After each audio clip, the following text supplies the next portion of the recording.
വേറെ വെക്കുന്നുണ്ട്. കാരണം അവർക്ക് നമ്മളായിട്ട് നായകന്മാരെ കൊടുക്കുന്നില്ല, അവര് നായകന്മാരെ കൊണ്ടുവന്നാൽ നമുക്ക് അവർക്ക് നടിമാരുണ്ടാവും. മനസ്സിലായോ? അപ്പോൾ ഇനിയിപ്പോ 5ഉം 6ഉം നടിമാര് ഇപ്പൊ ഒക്ടോബർ 2nd വീക്കിലൂടെ ഷൂട്ടിംഗ് തുടങ്ങും. ഷൂട്ടിങ് 3rd ഷെഡ്യൂൾ ചെയ്യും.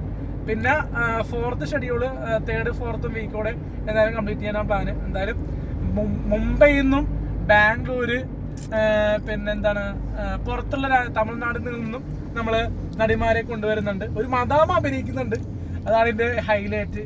പേയ്മെന്റ് കൂടുതലാണ്. പേയ്മെന്റ് നോക്കില്ല ഭായി. കാരണം ഒരു ദിവസം നമ്മള് ഒരു ക്രിസ്മസ് വെയിറ്റ് ചെയ്യുമ്പോ ഡിസംബർ കാലഘട്ടം പ്രേക്ഷകര് എന്ത് ആയിരിക്കും അടുത്ത കണ്ടന്റ് എന്ന് പ്രതീക്ഷിക്കുന്ന ആൾക്കാർക്ക് കാണിക്കും. മദാമയുടെ കിസ്സടി ഒന്നുമില്ല, ഒരു ചെറിയ ലൗട്ടറൊക്കെ ഇതിലൊക്കെ ഉള്ളു, അല്ലാണ്ട് കിസ്സടി ഒന്നുമില്ല. അതിനകത്ത് ഹഗിങ് സിംഗേഴ്സ് ഉണ്ട് ഒരുപാട് നായകന്മാരായിട്ട്.